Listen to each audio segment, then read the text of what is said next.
Hello दोस्तों मैं आप लोगों को आज ज्योमेट्री के बारे में कुछ कैसे इसका मतलब होता है रेखा गणित इस चैप्टर के बारे में आपको थोड़ा बहुत जानकारी दूंगा। ये छोटे छोटे बेसिक पॉइंट हैं जो आपको जानना बहुत ज़रूरी है। इसके ये बिना जाने हुए आप लोग आगे मतलब पढ़ने में आपको दिक्कत हो सकता है। तो इसलिए इन छोटी बातों को पहले आप समझ लीजिए कि किसको हम क्या बोलते हैं, किसको हम क्या नहीं बोलते हैं। ठीक है। जैसे यहाँ बिंदु है। बिंदु के बारे में बताया गया है कि बिंदु हम उसे कहते हैं जिसकी कोई न लंबाई हो, न चौड़ाई हो और न ही ऊंचाई हो। तो बिंदु यानी डॉट, बिंदु यानी डॉट। इसमें आप देखिए, इसकी कोई न लंबाई है और न ही कोई चौड़ाई है। ठीक है। उसके बाद आता है रेखा। रेखा क्या होता है इसके बारे में आइए जानकारी लेते हैं। तो जो एक सीध में अनंत बिंदुओं तक जा सकती है, यानी ये रेखा हो गया। इसको हम अगर जितना चाहे उतना आगे हम इसको खींच सकते हैं। दोनों तरफ, ऐसा नहीं है कि एक ही तरफ, दोनों तरफ अगर हम चाहेंगे तो इस रेखा को हम खींच सकते हैं। और इसी का इंग्लिश मीनिंग होता है स्ट्रेट लाइन। रेखा जो होते हैं वो दो प्रकार के होते हैं। कितने प्रकार के रेखा होते हैं? तो दो प्रकार के रेखा होते हैं। एक होते हैं सरल रेखा और एक होते हैं वक्र रेखा। तो सरल रेखा का इंग्लिश भी थोड़ा सा जानना जरूरी है। सरल रेखा का इंग्लिश होता है स्ट्रेट लाइन। क्या होता है? Straight line. और वक्र रेखा का उसका इंग्लिश होता है कर्व लाइन। क्या होता है? Curve line. ठीक है। यानी स्ट्रेट लाइन एक सरल रेखा का मतलब हो गया और कर्व लाइन का मतलब हो गया वक्र रेखा। सरल रेखा किसे कहते हैं तो इसके बारे में आइए कुछ जान लें। जो एक बिंदु से दूसरे बिंदु तक बिना दिशा बदले जाती हो उसे बोलेंगे सरल रेखा। यानी मान लीजिए कि कोई लाइन है। क्या है? कोई लाइन है, ये यहाँ से चली और अनंत तक यानी कहीं तक भी जाएगी, लेकिन क्या हो? सीधा हो। लेकिन क्या हो? सीधा हो। तो इसी को बोलेंगे सरल रेखा। लेकिन आप देखिए वक्र रेखा में क्या इसका डिफिनेशन दे रहा है। क्या इसका जो एक बिंदु से दूसरे बिंदु तक दिशा बदल कर जाती है उसे बोलेंगे वक्र रेखा। क्या बोलेंगे? वक्र रेखा। यानी मान लीजिए कि यहाँ से ये चालू किया जाना और ये ऐसे कर्व लाइन होते हुए जा रही है। तो ये भी तो एक लाइन ही है। ये भी क्या है? एक रेखा ही है। लेकिन ये रेखा जो हो गया, ये हो गया वक्र रेखा और ये हो गया सरल रेखा। किरण की बात, किरण का इंग्लिश में हम बोलते हैं रे। क्या बोलते हैं? उसको रे बोलते हैं। किरण में एक अंत बिंदु होता है। यानी ये क्या हो गया? ये एक अंत बिंदु है और एक हो गया अनंत बिंदु। यानी ये कहीं तक जा सकता है। समांतर रेखा के बारे में पढ़िए। इसको बोलते हैं पैरेलल लाइन। क्या बोलते हैं? Parallel line. जिनके बीच की दूरी हमेशा नियत हो रहती है तथा आगे या पीछे बढ़ाए जाने पर एक दूसरे से कभी नहीं मिलती है। समांतर रेखा आप गौर करते होंगे, जब जैसे मान लीजिए ये एक लाइन हो गया। क्या हो गया? ये एक लाइन हो गया और इसी के समांतर एक और लाइन खींचा गया। ये दोनों को अगर हम आगे भी बढ़ाएं और यह भी पीछे भी बढ़ाएं, यानी ये दोनों लाइन आपस में कभी नहीं कटती है, तो इन दोनों को हम बोलेंगे समांतर रेखा। क्या बोलेंगे? समांतर रेखा। समांतर रेखा में एक बात और ध्यान रखना है कि इन दोनों के बीच की जो दूरी होती है वो हमेशा हर जगह पे क्या होती है?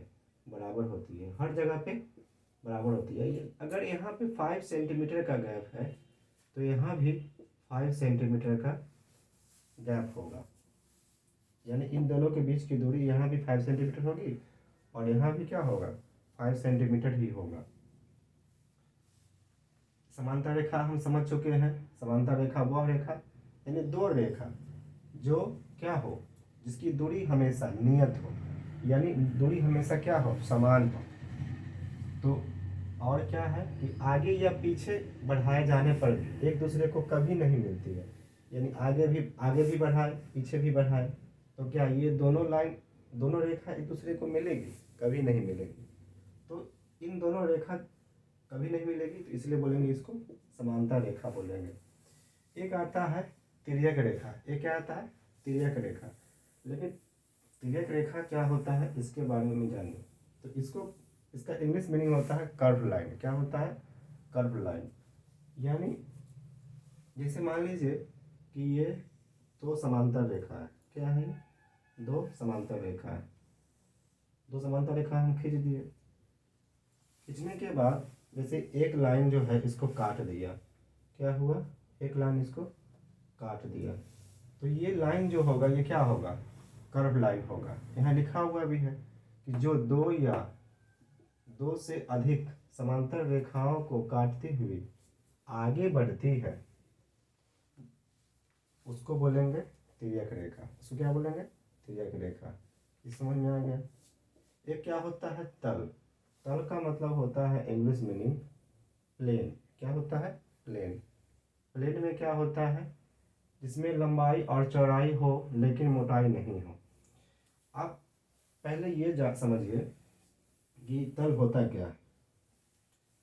तो तल इसमें इसका डिफिनेशन दिया कि जिसमें लंबाई हो और चौड़ाई हो लेकिन क्या हो? मोटाई नहीं हो, तो वो हो जाएगा तल। आप इसे आयत होता है। क्या है? आयत। आयत में देखिए, आयत में क्या है? लंबाई और चौड़ाई है। क्या है? लंबाई और चौड़ाई है। लेकिन इसका क्या है? मोटाई है? इसका मोटाई नहीं है। आप अपने घर की आप अपना टेबल लीजिए। टेबल घर में सबके सबके पास टेबल होता है पढ़ने के लिए। वो क्या है? एक तल है, एक समतल है। सॉरी, तल है। क्या है? तल है। वो प्लेन है। लेकिन हमारा जो घर बना हुआ है, हमारा जो घर है उसमें क्या है? लंबाई भी है, चौड़ाई भी है और उसका ऊंचाई भी है। यानी वो प्लेन नहीं हम कर सकते हैं उसको। यानी वो क्या है? उसमें लंबाई चौड़ाई और ऊंचाई भी है। लेकिन तल हम किसको बोलेंगे?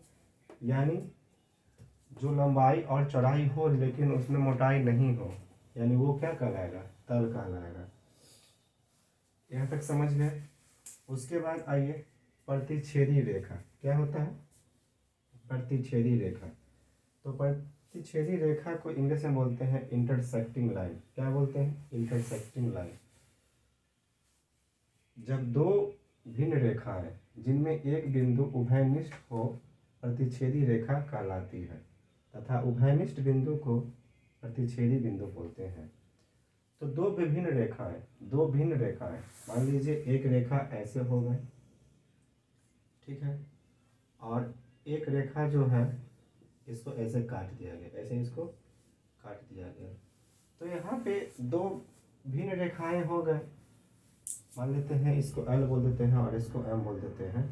तो L और M क्या है? यहाँ पे दो विभिन्न रेखाएं हैं जो मान लीजिए O पे काट रहे हैं। कहाँ पे काट रहा है? O पे काट रहा है। तो ये O जो होगा ये क्या होगा? उभयनिष्ठ बिंदु है। यानी इसी जगह पे काट रहे हैं, O पे काट रहे हैं। और उभयनिष्ठ बिंदु को ही हम क्या बोल सकते हैं? प्रतिच्छेदी बिंदु बोल सकते हैं। ठीक है। तो इतना आपको कैसा अच्छा लगा कमेंट करके ज़रूर बताएं। आगे मैं इसी तरह का वीडियो डेली लाता रहूँगा।